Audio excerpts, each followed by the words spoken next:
Now, Rob, you are very involved in the publishing business. You work at, I have it written down here. New Mythology Press. You're the publisher there, but you also Yep. have your own book series, Firehall Sagas. hmm You're editor of anthologies, as well as you have a couple books out in the Four Horsemen Universe. Yep. Um, and I'm going to I usually don't do this, but I'm going to go to your bio on your website. Um, and you're a reformed medieval academic Yep. and a retired soda jerk, hmm as well as a former IT professional. Now, what is a retired soda jerk? Well, I What do don't you have to classify make that? milkshakes anymore. I have literally made over 100,000 milkshakes in my life, and that is not hyperbole. But I used to work at a restaurant here in in Wichita, Kansas, called Jimmy's Diner, which in 1987 people hadn't yet really done the brought the soda fountain back, like the whole 50s vibe wasn't cool again, and a local company founded by the same guy who founded White Castle, by the way. His name is Jimmy King. His son kept the Wichita chunk of the chain going, and opened up Jimmy's Diner, which is named after, again, the guy who founded White Castle. And I hired on as a dishwasher and a bunch of other things after I flunked out of college my first time. Uh, I had a great time living in Lawrence. I didn't really go to class, which explains the flunking out. But then when I came home, I had to get a job, obviously, and I ended up working there as a soda jerk for 8 years or something like that. Um, it ended up being a part-time thing where I just work on weekends. But you make 500 milkshakes in a weekend, and that adds up. Wow, that's amazing. Yep. But I have with me Rob. Rob, go ahead and tell us a little bit about yourself. You already went down the road of your background a little bit. Tell us about yourself and what you do. So yeah, you hit on the high points already. I write fantasy, including this book here, Lake Most Deep, which is my first novel in my Firehall Sagas series. I also write military science fiction in the Four Horsemen universe. I have two novels. I'm finishing a third right now called The Feasting of Vengeance. I've also got a bunch of short stories out in a number of other genres. I like writing short stories. They're a fun way for me to kind of take a break from the big long form thing that's on my plate. I've been writing in some gaming stuff as well. And yes, you mentioned uh, the New Mythology Press, which is the fantasy imprint of Chris Kennedy Publishing. And we've got a pretty big next few months because we've got a new series coming out. Well, it's a sub series of an older series. It's really exciting stuff, and at some point I'll talk about that more. I also help run a quilt store and a bookstore here in small town Kansas. My wife and I have wanted to kind of get away from the big time city, and we moved down to a small town in Kansas called Anthony. It's near where I grew up in Wichita, and so I get to see my mom regularly and the family I have, and yeah, we've become part of this little town, and we really enjoy it. So I do that. Yeah, that's probably a good place to start with at least. Well, I also forgot to mention that you're an editor working with Luke Gygax on his current Kickstarter that's going on right now. hmm Um, so being a writer and an editor kind of requires a little separate subset of brain power. How do you switch back and forth between the two? Honestly, I find editing to be sort of a relief from writing. Writing is hard. I mean, anybody who's really sat down and written multiple novels knows that most of the time the words don't, you have to sit, put your butt in a chair, put your hands on the keyboard, and sometimes you fight through it. And sometimes you put down 200 words and you're exhausted. And sometimes you put down 5,000. You're like, well, hey, that was great. I could keep going. But writing is not easy. And for me, editing is comfortable. editing my own stuff, editing other people's stuff is, um, generally speaking, a relief from, as I said, from writing. It's much more relaxing, um, and interesting because I'm not necessarily having to pull.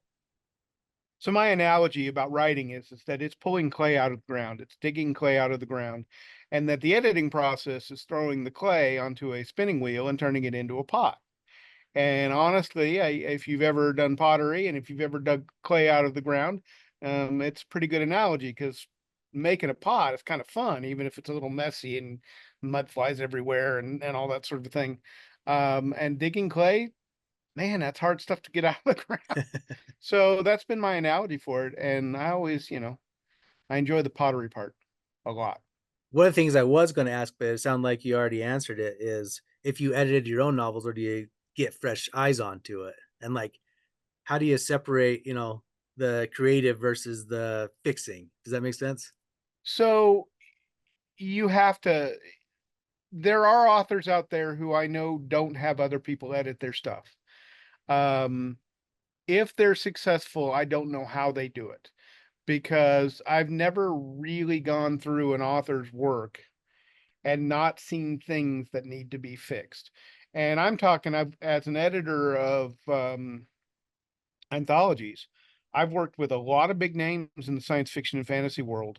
And it is, I've never had one that I didn't go, well, this actually needs, we need to fix some things here. The closest to that, by the way, is Larry Correia, who is an amazing writer and he self-edits a ton. But he does he gave probably the cleanest document I've ever gotten. And I still found a couple of things, but he's just amazing on how clean his initial drafts are. Really impressive stuff. But yeah, I think authors have to have other sets of eyes. In fact, my contention is that oftentimes it's not the quality of the eyes looking at it from an editorial perspective. It's sometimes the quantity. Sometimes you just need that other set of eyes, which is, we get when we send things out to our advanced reader team, even though we've tried to make all of the books when we get to that point, make them all as clean as possible. And they often see stuff. It's really hard in a 100,000 word novel to make sure that you have everything to completely eliminate the occasional typo. And as an editor, and as I've done this, I've seen this from every publisher, whether it's Tor, whether it's Bain, whether it's you know, Penguin. I've seen this in books by all of them.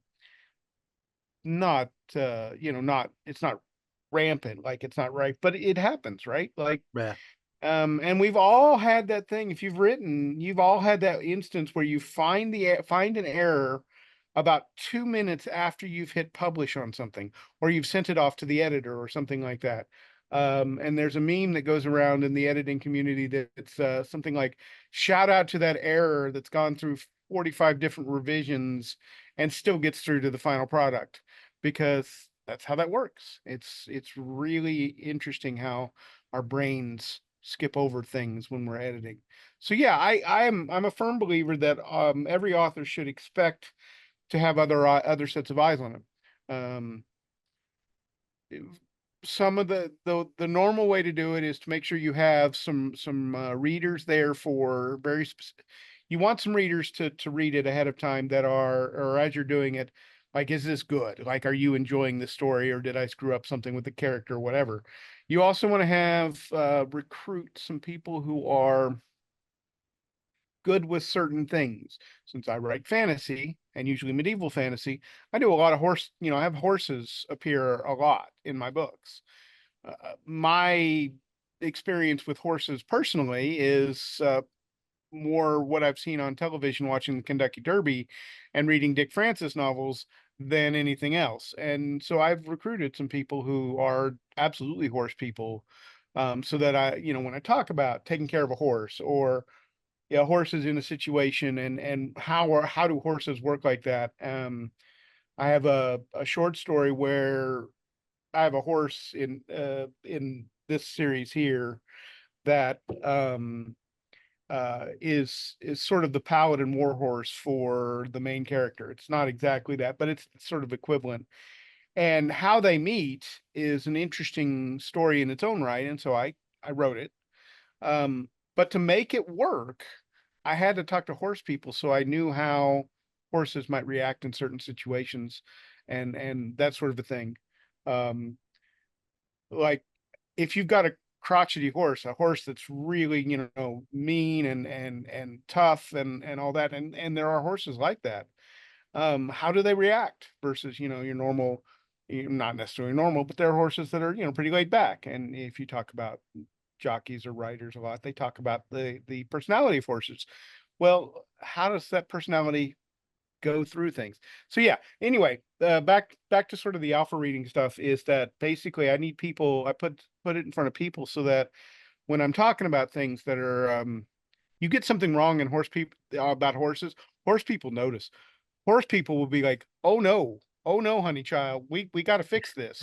And so I make sure to go through that. So anytime I've got some sort of technical field where I feel like I might not be like, it's not just going out and researching, there's a feel and an experience thing that needs to be in there so that I can make it sound real. I absolutely have developed a crew for a variety of things. Um, I'm experienced with firing a variety of uh, firearms, and I've shot archery, and I've done a lot of medieval sword fighting in the SCA. That being said, there are technical aspects in all of those things, even though I have personal experience with all of those things, technical aspects that I don't know well enough that I want to make, I want to, that I feel comfortable putting in my books without asking a true expert. So, um, one of the things I think about being a writer is, here's another analogy. I like analogies. Um, You another are a analogy, writer. yeah, another analogy for me is that a writer is like the guy who wins the Indianapolis 500. The end of the Indianapolis 500, there's a guy standing on his car. He's got flowers draped over him. Gets handed this bottle of milk, and he drinks it. And they get these great pictures. Well, the guy winning the Indianapolis 500 isn't alone. Like he's had mechanics build his car. He's had designers design his car.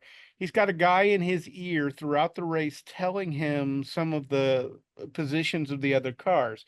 He's got that pit crew, and we've seen racers. I'm not a big racing fan, but I know of races that have been lost because the pit crew, one pit crew was better than the other, and they made up time. So when I look at writing, I feel like I'm sort of yes, I'm the name on the book. This is my name. And I don't list all of my necessarily my I do in my acknowledgments, but not on the cover do we list, the artists, the editors, people I consulted, my alpha readers, my release team, all of these people who've helped make the book better along the way. As much as it is my creation, I had to have help, and I don't think any writer. Um, I think writers benefit from help, and so I encourage new writers to yeah, get yourself a team, get yourself people to help you strengthen the areas that you're weak in. You're supposed to write what you know, but while I am pretty good about a lot of medieval history and like I say, I've fought in the SCA and I've studied medieval martial arts a little bit and I've done a bunch of things. There's still blanks in my knowledge, and there always will be because there's just only so much I can learn. And so find friends who know stuff. I think that's really important. No, that's great advice. Find weak links in your chain and make them strong. Yeah. Self-scouting, figuring out what you're good at and what you're weak at. My first editor was really helpful for this. Her name was Kelly Hulkran. She pointed out that I have. Uh, so I came to this after being an academic, the Reformed medieval academics. So my first writing, my first million words of writing was all in the academic world. And so that was a certain style. And in fact, it's a style that actively um, uh, works against clarity and concise writing. In fact, I got downgraded a number of times by professors. Like, this is an A minus. Oh, you had everything, but it was too readable. That is literally a complaint I've gotten from professors. Oh wow. So I had to change from the academic style and unlearn some things and relearn some stuff. So that was one thing that she pointed out. And the other thing is that what I wrote first before I started writing fiction prose, I started writing poetry in medieval forms. I love writing Old English style alliterative poetry. Norse Druttveit is a really challenging style to get right. Much more challenging than the Italian sonnet, but still that's fun too. Um, Octosyllabic rhyming couplets is very common in places where, like Ireland and Spain, both have that. So you get used to these forms and you start playing around with how they work. It's a lot of fun, and so that's where I started poetry. Well, when I started writing prose, I'd have a tendency to write overly poetic prose. Raymond Chandler writes beautiful descriptive prose. I'm not Raymond Chandler. I'm not as good as Raymond Chandler. But, you know, I had that influence too. So I would see in my writing that it was poetry shifted in sort of the shape of Chandler, only not done as well as either Shakespeare or Chandler. Not as good as them yet. So, but you keep working, right? Right. But that was one of the things that she said to me is, so in my writing I will routinely, getting out of the academic has become secondhand, but the poetic stuff still creeps in, and every once in a while I'll be like, that's too poetic, or I will say that's really poetic, but it fits there. I just have to trim it a little bit and make sure it's not, you know, pedantic or pompous or whatever. Um, and other things that I know I do, I tend to miss small words more than most writers.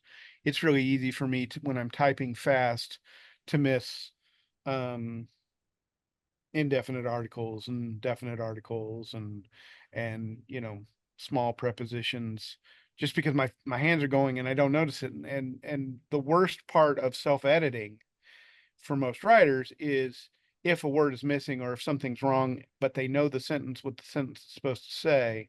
And so their eyes go over it and go, of course, the word the is in there. It's right. No, it's not right there. And I do that. That's another thing I have a tendency to do. So it's something I work on. The only ways I've found to find those from an editing perspective is shift the way the media that you are looking at a document. Um, One common suggestion that works really well and that I encourage people to do is, if you're editing your own stuff, print it out and um, read it. And if you read it out loud, it's even better because you will find a bunch of things that way. Uh, I've heard that there are some definite mental shifts of how we look at things that are on the screen and versus how we look at things on the paper in terms of paying attention to fiddly bits. So that's one thing. For me, another tool I'll use is I'll routinely send documents to my phone, and I will, what I call bed editing. Lie in bed like I'm reading any other book and read my own stuff.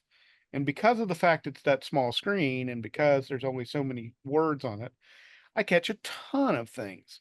And I simply go into my, document on Kindle and edit it and say, oh,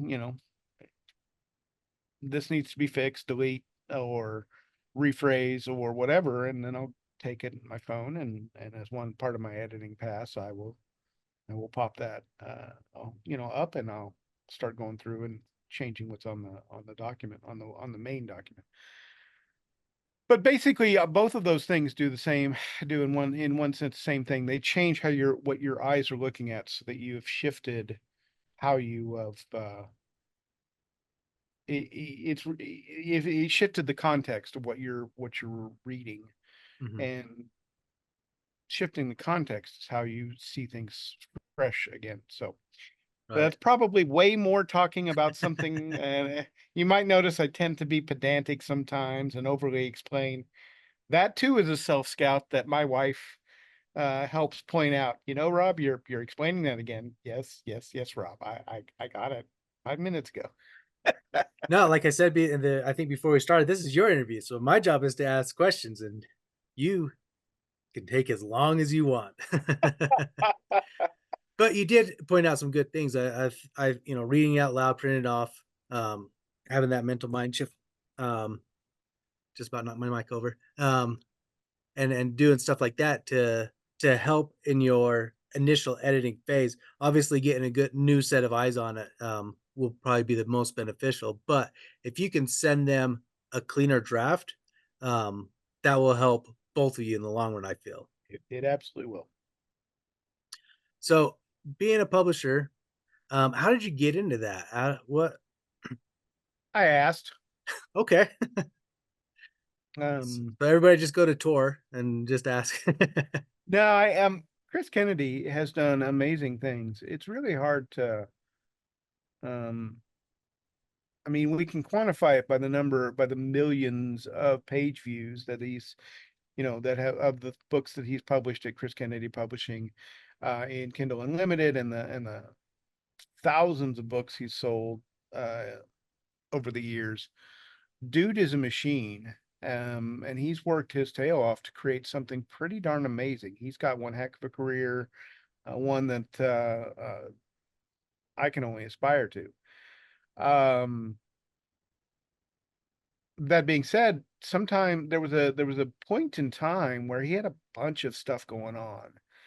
He was in the middle of a move, and there were some other issues going on, and it was just uh he has helped make my career what it is. I mean, if I look at any one person to have helped me along the way, he's the one. And for a while there, he was really pushing himself, and I was worried, honestly, that he might have been pushing himself too hard. Didn't want him to burn out or anything like that. And so I went to him and said, "Hey, you've got this fantasy imprint that isn't doing a lot right now. Um, what if I were to take it over?" And we negotiated terms and plans and what, and um, yeah, so that's how that started, um, back in so, 2019. so running that, how did you first meet Chris Kennedy? So I was writing my first novel. No, I had finished my first novel. Okay, I had finished my first novel. So this was 2015. October of 2015, I had finished my first novel, and it had a ton of mistakes. In fact, it was the first version of this, but the cover wasn't as good, the editing wasn't as good, the story wasn't as good. I made all sorts of first novel mistakes. And one of the nice things about where I'm at is that I got to re-edit this and republish this, and I took 20,000 words out of it that weren't actually helping. Um, just because I'm better now than I was 10 years ago. In any case, I went to a convention in Raleigh, North Carolina, just because I was going to a lot of conventions at the time, and I was asking authors and I was listening. All right, how are you doing this? How are you making money? How are you succeeding? And I ran into Chris in the hotel bar, and we got to talking about this and that. And um, we kept talking, and I kept watching what he was doing. And um, he had an open call for the Four Horsemen, for a few credits more anthology. And I wrote a story. and he liked it. And I wrote another story for Luck Is Not a Factor. And in the Chris Kennedy publishing sort of sphere of writers, you write a couple of stories, and about the next thing they say to you is, "Hey, when am I going to get a trilogy?" It's kind of a joke and kind of not a joke, because if if the stories are good, then and we can put it into like a salvage title. Kevin Steverson does this all the time. Create another trilogy here, and um, Chris does it, and so I wrote The Feeding of Sorrows, which was the first of my Four Horsemen novels, and wrote The Ravening of Wolves not too long after that, which is the second. And I'm well behind on The Feasting of Vengeance, but to be honest, the last few years between the pandemic and I recently moved to small town Kansas, like I was talking about, and some other things along the way, um, some good, some bad. Um, my life hasn't been smooth, but it's getting, we're where we want to be at the moment, and hopefully things will. And I've had a very productive past few months, in fact. So I expect that to be finished here, not too long. That's really exciting. It is. And I tell people, and people have talked about kind of the same situation as you. Like, don't be afraid to go up and talk to people, to interact and make those connections, because you never know what will come of them. If there's any one single piece of advice for a new author trying to meet other authors, it's to go to conventions and go there the night before. So most conventions are Friday, Saturday, Sunday. Go there on Thursday and hang around the hotel bar. Um, the great thing about the night before is that everybody gets there, everybody who can get there gets there early because we're all excited to see our friends. We're all excited to see the convention. So much getting to know each other, but we're all enthused, and we also, none of us have things on our schedule. So if we end up talking about a new project, or we meet a new writer and we want to talk, and they want to talk, we're available. And it may be, we'll talk a little bit about writing things, and then, there's the normal, um, you know, uh, sniping at each other, friends we haven't seen for a while, and hugs, and then we get back to it. But the thing of it is that you've got a chance to actually talk to writers and um get to know them as people, and get to know them as people, and you like them as people, and they like you as a person, then oddly enough, they're much more willing to talk to you down the road. Um, uh, I've had the pleasure of hanging out with a lot of fairly well-known authors during this time, and it's never been it's always been fruitful. At the very least, I strengthen friendships, but I've had, in fact, a lot of this job, the new mythology thing, because there was a step in there that I kind of glossed over about getting this job in the first place. Yes, I asked him about it, but prior to asking him about it, I had asked him if I could edit an anthology of fantasy stories, which ended up being called uh, "When Valor Must Hold." Um, I had asked him about it at LibertyCon in June of the previous year. He said, if you do it, I'll publish it. So literally, this is Thursday night of LibertyCon 2018, I think. And Dave Butler was in the bar chatting.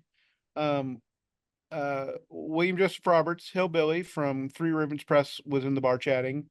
Um, uh, Kevin Severson was in it, and a whole bunch. And within the next hour, I had six or seven, like half the slots filled.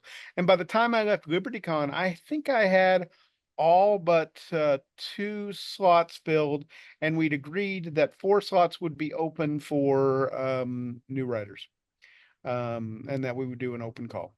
And so that all happened. Nearly everything of the preliminary making the plan happened on the Thursday night at the hotel bar at LibertyCon.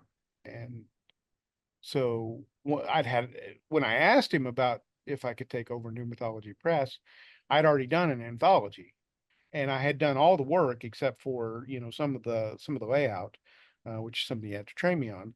But I had done all the work. I had done all the editing. I had arranged all the stories. I had handled getting the cover art. I'd written the blurb. I'd done everything, basically, and so I basically handed him a finished product. And so that again just was one of those things of go there on Thursday night. You never know what project you'll get into, um, and don't hesitate to ask.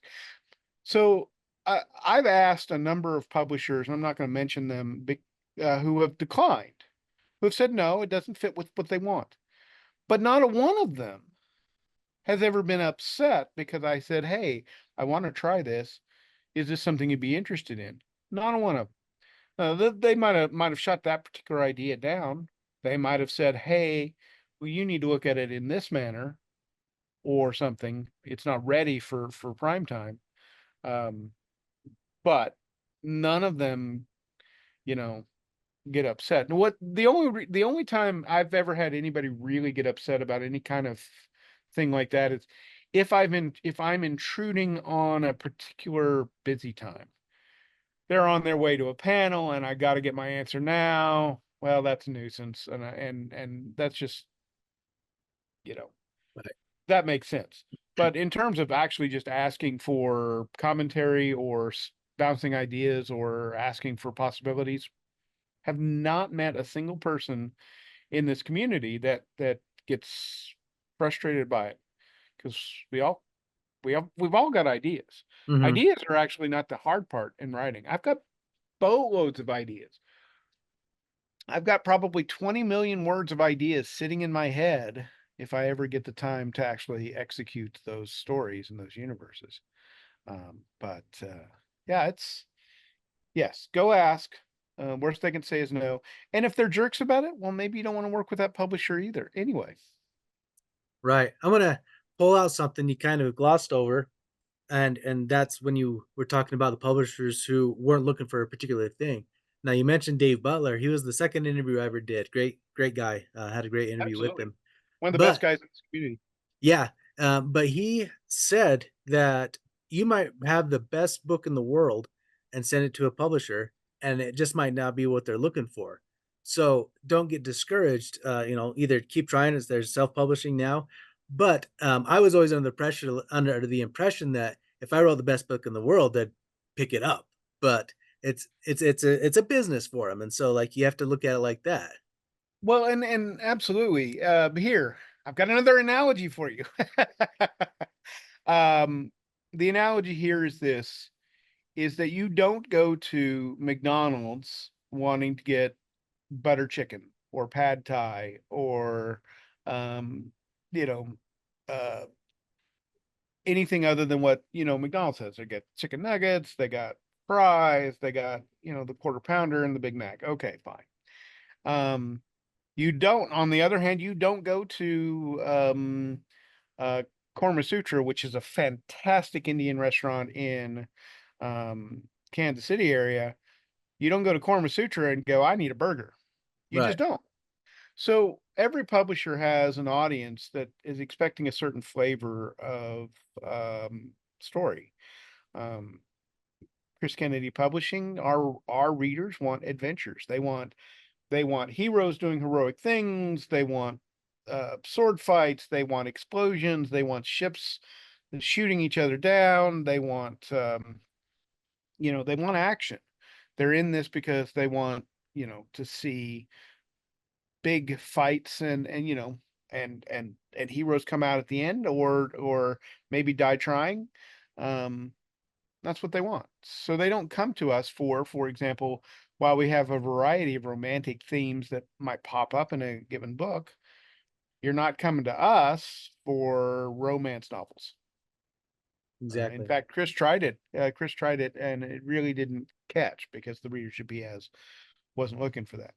On the other hand, if you went in and and you're having this sword fight, and you're talking about the hands getting cut off and all this blood and gore and all that in the middle of a romance novel, when people are wanting to have nice interaction between whoever's romancing whoever, well, that doesn't isn't necessarily what those readers want. So yeah, you have to fit to a certain extent what that readership wants.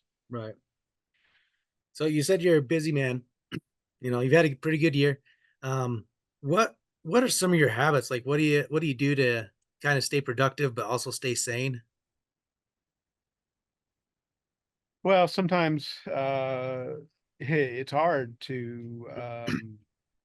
it's hard. Sometimes you really don't want to be productive, so you kind of have to sit at the computer and do things. Or um, I tend to write in batches, and sometimes that preparation for me is playing Sudoku and mind puzzle games, because they're not mindless. My mind is really working, and they're really good for strengthening how your mind works. But on the topic of stories, for me, they'll generate kind of behind the scenes of that if I'm just keeping my mind active. Another thing that I try and do, if I'm staring at the screen and not doing anything, I'll try and go do another project. Um, Procrastinating, we've all done it. I'd rather clean than write. Well, there is an advantage here, is that if you do go clean something, or you do go, I like doing woodworking, and so maybe I'll go do a small woodworking project or another step in a woodworking project, and then come back and feel um, maybe not necessarily recharged so much as uh, uh, my brain, the things that were blocking my brain have gone away. So um, there's one true way of writing, and it is whatever helps you get words on the page. So if you like music and you feel better when you write better when you have music, then listen to music. And if music gets in the way, then don't listen to music.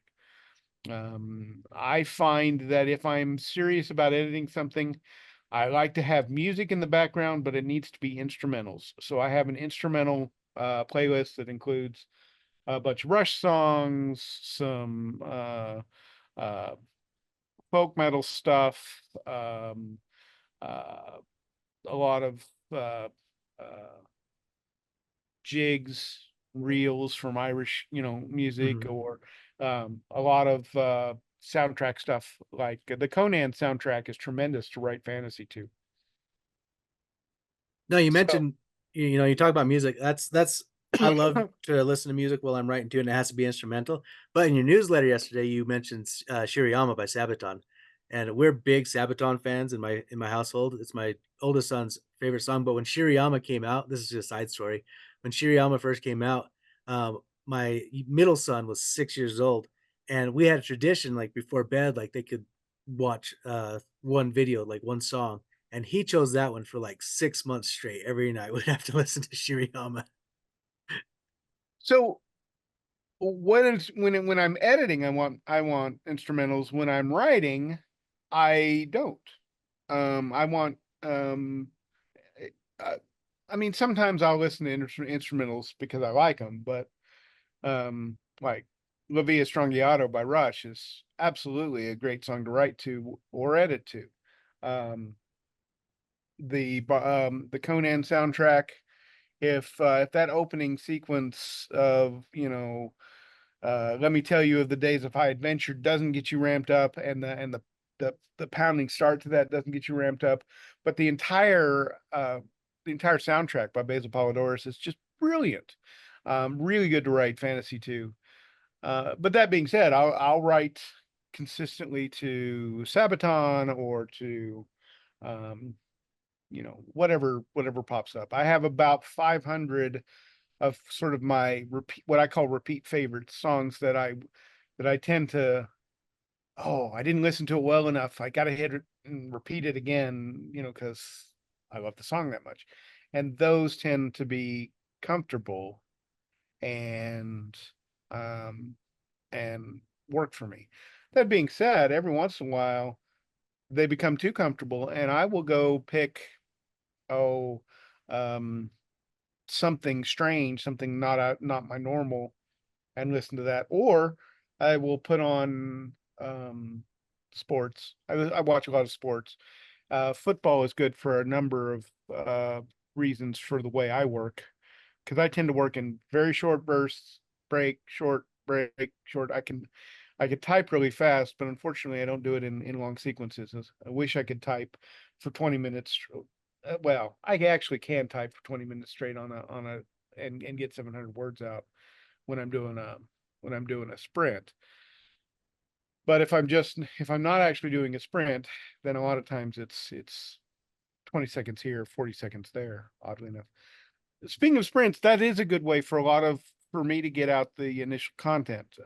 If you've not tried sprints, basically you set a timer, and there are programs online that will help you do this. We have one on the New Mythology Discord channel that will keep track of things for you. So you set a timer, you say, I want to write for 20 minutes.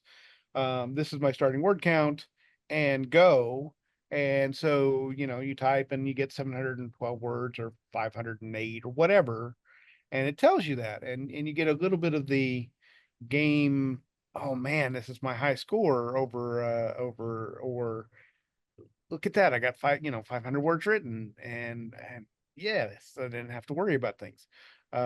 So that's a good way as well. Again, nothing matters except figuring out the ways that work for you. And the worst part of it though is that sometimes what works for you on a given day doesn't work for you um today. Right. So you kind of have to sit there and figure out what's working and what's not. That's actually how I write too. So I block out 7 to 8:30 every night to write, and I do 25-minute sprints, and I have a spreadsheet, so, like, the hour and a half is 3 sprints. So I Sure. write for 25 and then take 5 minutes off, and then write for 25, take 5 minutes off, and every day I have, 3 different cells in Excel, that okay, round 1 was this many words, round 2 is this many, and I try to beat myself every single time. Yeah. So, yeah, and whether and the time really doesn't matter. So, I mean, you said 20 to 40 seconds and sometimes 20 minutes or whatever. Like, I think it's more the consistency. Like, if you can only write for 5 minutes a day, but you can do that every single day, you're gonna have a book eventually. Yeah. Yeah. There's a there are very few people who can write a novel without taking time. Now, there are some who are really fast. I've heard that John Ringo has written 300,000 words in a month. But as I understand it, and I don't know this for sure because I've never watched him write, but he'll write 300,000 words in a month, maybe 2 months in a row, and then be devoid of the ability to write for any time after he gets done with whatever that project was. Um, I wrote 11,000 words one day and I couldn't write for 2 days. I literally just couldn't write for 2 days. My brain was too full. Um, I will routinely hit 3, 4, 5,000 in a day if I'm doing, usually when I'm doing a battle scene, because battle scenes are um, tend to flow for me. The problem with battle scenes is for me is that I know that I need to edit them pretty thoroughly, because a lot of times when I write battle scenes, I will write them with every possible maneuver I can think of, knowing that some of that needs to be trimmed out. That, for example, when I do sword fighting scenes, again, I've studied, fought in the SCA. I have an idea of how the angles work and how the body mechanics work, and I've read some of Fiore de Libre's Flower of Battle, which talks about body mechanics and how things work when you're fighting with a sword or fighting with your hands. Uh, and I will routinely find myself shifting into positions so that I'll shift my arm, shift my body, shift my ankles as I'm writing, and I will write that down. Well, I'll tell you, there's nothing more tedious than telling about every single body maneuver you do to shift the angles of a sword strike, because there are so many minute little things. So I put them in with the intent that as I come back through, I'm looking for the ones that feel like they hit the right beats to show the kind of battle, to add that realism, to add that verisimilitude into it, without some reader going, "Oh my God, just shut up about the ankles being twisted one direction or another, or flipping your hand over. Just shut up about it." So you gotta worry about that. But that being said, so for fighting scenes, I tend to cut quite a bit after I write them. They flow fast. When I go back and I do a lot of churning, and I'll get to that here in a second. But I'll do a lot of churning, and when I do churning, that's where my editing turns into much larger amounts because I realize I need to fill in certain things. Churning, by the way, is the term of, and I do this quite often.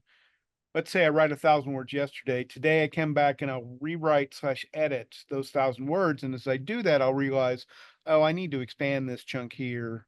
And I oftentimes end up with, started with 1,000, end up with 1,500, and they're all stronger, and then write another 1,000. So I've written 1,500 words total, but I've churned the previous time and it's stronger. And so I've edited some. So that's a common thing for me.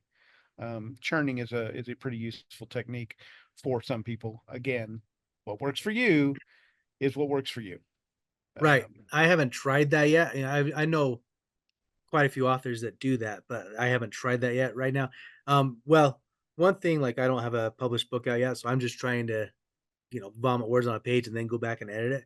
I'm sure. thinking that when I have a book or two underneath me, like I want to try that to see if that helps me or works for me or um we'll The see. one of the best things for me, what that churning does is I'll routinely come back to my keyboard, like every morning I'll come back to my keyboard and I'll look at it and go, what is this story about? Who am I talking about? Who is this character? Like, and I'll have forgotten everything about the story because my brain just spaces stuff off. My brain filled with all sorts of great trivia about the, Dallas Cowboys in the 1970s or something like that, but isn't necessarily telling me, that whole plot that I had planned for this. But so when I churn, one of the best things for churning for me is gets me back in the story, in the flow of the story. And so the new stuff that comes out, the extra 1,000 or 1,500 or 2,000, whatever that comes out after that, comes out much easier because I've refreshed where I've put myself back into the context of that story. Um, if if you decide to be a writer, and I believe this to be true of most creators, but I know it for writers, getting your brain out of the way is such a crucial thing. You got to deal with imposter syndrome. I shouldn't write this because I suck. Or you got to deal with, well, what I wrote yesterday sucked, so I really shouldn't, I don't want to do it today. Or, you know, uh, I'm really frustrated. I don't want to write today, so I'm just going to go build something in the shop. Do you have a It's, camera in my house? Is this you're just describing me? yeah, and we as writers, it's really hard that's really a big challenge. You've got to figure out how to get your brain to want to work to be an ally. And so often in writing, and I believe this to be true of most creative stuff, is that your brain, you need it obviously to create, but a lot of times it's fighting you the whole Mhm. way. So there's your self scouting. That's the probably the single most crucial thing.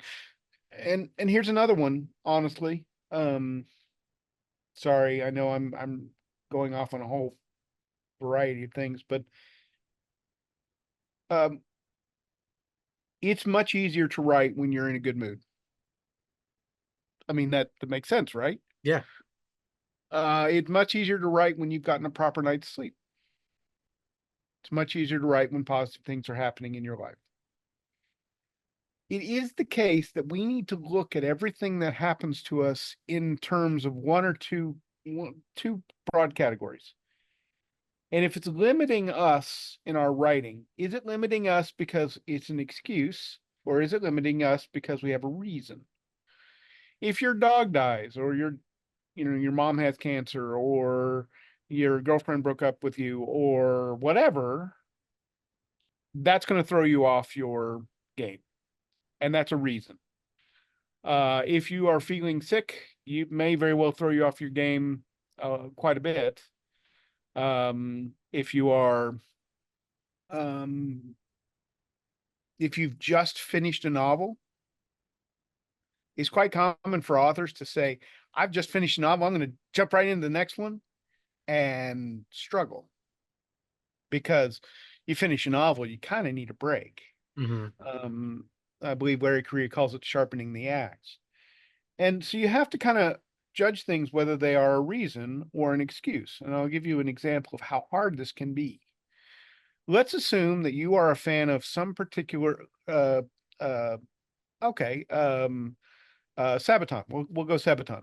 Sabaton announces a new tour and it's coming close and you're going to go. And it doesn't matter.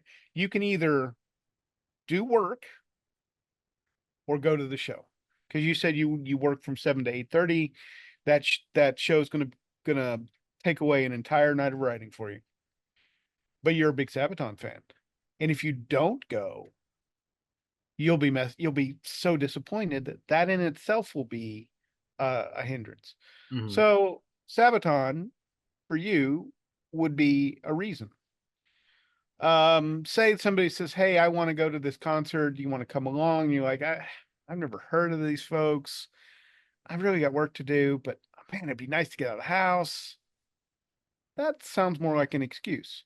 However, one of the worst times I failed in this job in terms of being productive was September of 2019, oddly enough. I had come back from a summer where I had finished a novel, wrote most of it that summer, wrote two short stories, um, spent more time in hotels or in my SCA tent than I did at home for 3 months straight. I drove something on the order of 20,000 miles during that summer. Wow. Um, and shockingly enough, when I came back from the last of those events, having had thousands of dollars in sales, having written probably over 100,000 words in 3 months, which is a lot for me, or more like 150,000 in 3 months, and done Liberty Con and Penzig and a couple of other cons along the way. I was tired. So I came home from Penzig, said, I'll give myself 2 days. And so on the third day, I popped into my chair and I tried to write, and I wrote nothing. And so what did I do? Did I give myself any grace? Not a damn bit of it. I went to bed that night and said, man, I suck. Because I didn't write today. I was supposed to write my 1,000 words. I suck. And so the next morning, I'm still exhausted, right? And I don't write any words. And now it's 2 days in a row that I'm thinking, man, I suck. Guess what? The third day, I've got the fatigue. I think I suck. And guess what I write? Nothing. Nothing. And so on the fourth day, I'm still like all of this is building up.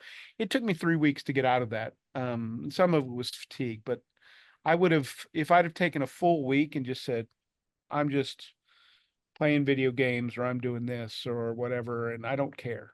Like I've done, my brain needs a rest. I probably would have gotten 2 more weeks of work in. Um, but because I didn't treat my fatigue as a reason and kept going, well, I'm just sitting here being lazy, and treated it as and got down on myself. And man, the spiral of getting down on yourself is so hard to get out of. Mm-hmm. And it's one of the things I see authors really hurting their careers, not just the story, but the careers by getting themselves out of it. I'm a firm believer that part of what's kept Rothfuss and Martin from finishing their work is that sort of spiral of desperation and frustration. Um, I still don't approve of it, but because you've got to build yourself out of it, Right. pull yourself out of it. But it's there's a certain human thing that's in there, again, of the um, imposter syndrome.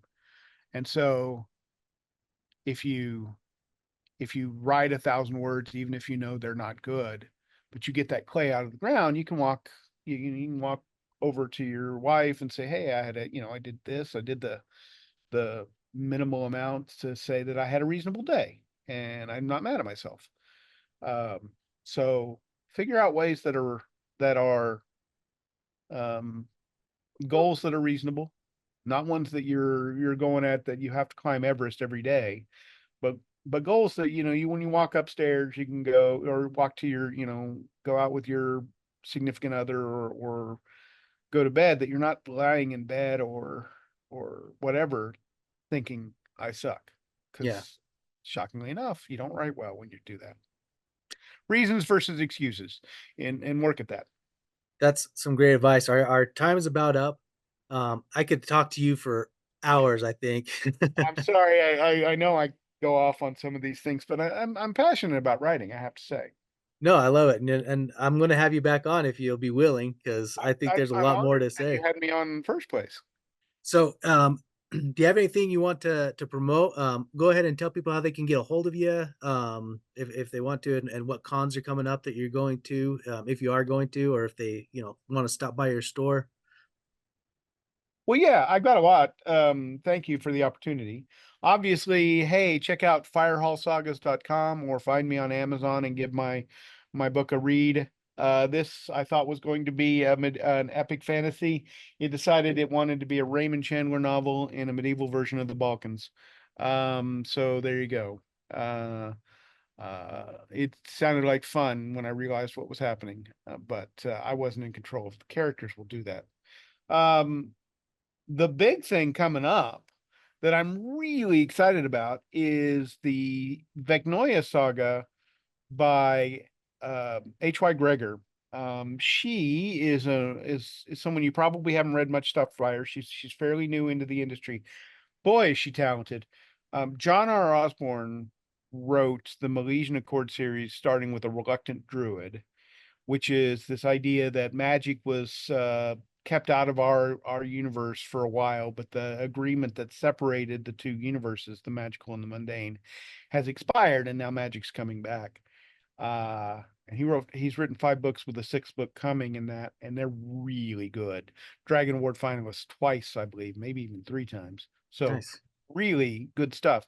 Um, so John's series goes on the idea that all of the mythologies were around prior to the agreement that separated the two universes. So as they come back, he's got Norse and he's got Celtic and he's got American Indian and whatever mythological thing that he thinks is cool, he puts it all into this thing, this melange of these great stories.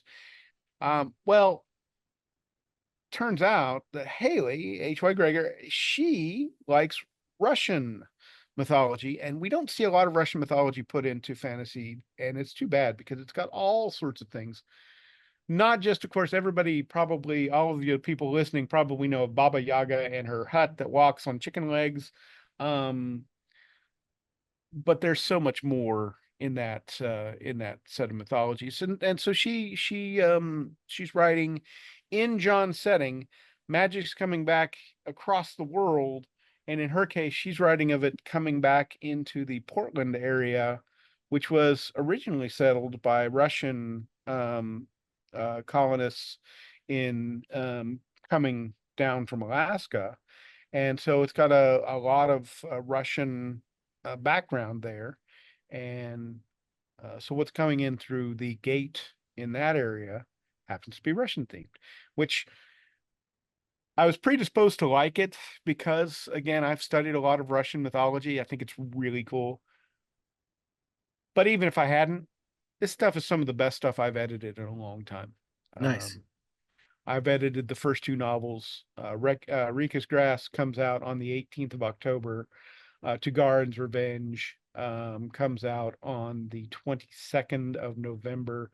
And then on the 27th of December comes Chernobog's Wrath. And that trilogy she's written is really strong. I'm lots of action, characters you want to root for, neat plot twists, cool history. It's brilliant. Some of the best stuff I've seen in a long time. So yeah, I'm really excited about that. And since it's a new author and since it's a newish series, even though it's in an established universe, we're going to do the rapid release. So you'll get the trilogy that sort of starts that set of stories going. That story arc will be done 10 weeks after the first release date. So That's you don't amazing. have to wait. You don't have to stress that, oh my God, I'm going to get into this and not get the end. Nope. End is there. It's all there. And then you asked about cons. I'm actually been taking a bit of a break from cons this fall. I've done a lot of shows, and of course I did a lot of traveling when I was moving down here, and we were setting up the stores and everything. Uh, uh, I run a quilt store and a bookstore, www.reddragonquilts.com. I should mention that. Um, but I've taken a break, but come back off the break in January with something really neat honor for me. I am so tickled. Chattacon, which is a fun convention in Chattanooga. Uh, it is they have given me the great honor of asking me to be the Toastmaster for that convention. Gail Z. Martin is one of the guests. The Amy Davenport's the artist guest. I mean, it's a nice list. It's a great list of guests, and I'm honored to be part of it. And I'm so excited. So in January, I'm getting back on the convention horse, basically, and doing it with a bang. It's going to be neat. So if you're anywhere near Chattanooga, on the third weekend of January, I think it's the 18th, 19th, 20th. If you're anywhere near Chattanooga at that time, you should come out and you should take a look at what's going on there. It's really going to be a lot of fun. Now I have to look up the dates. It's probably 17th. Yeah, it's the 17th, 18th, and 19th. I don't know why I keep getting that one day off, but yeah, 17th, 18th, and 19th of January. Come out and come out to Chattanooga and support a really good con and a bunch of really cool people. Well, congratulations on that honor. It's a great That's honor. awesome. I was floored when they sent me the thing. I was like, woo! There was some Well, barbaric dancing. yawping going on. Awesome. Well, Rob, I appreciate you so much getting on with me. And thank you so much. Well, thank you for having. Really appreciate it.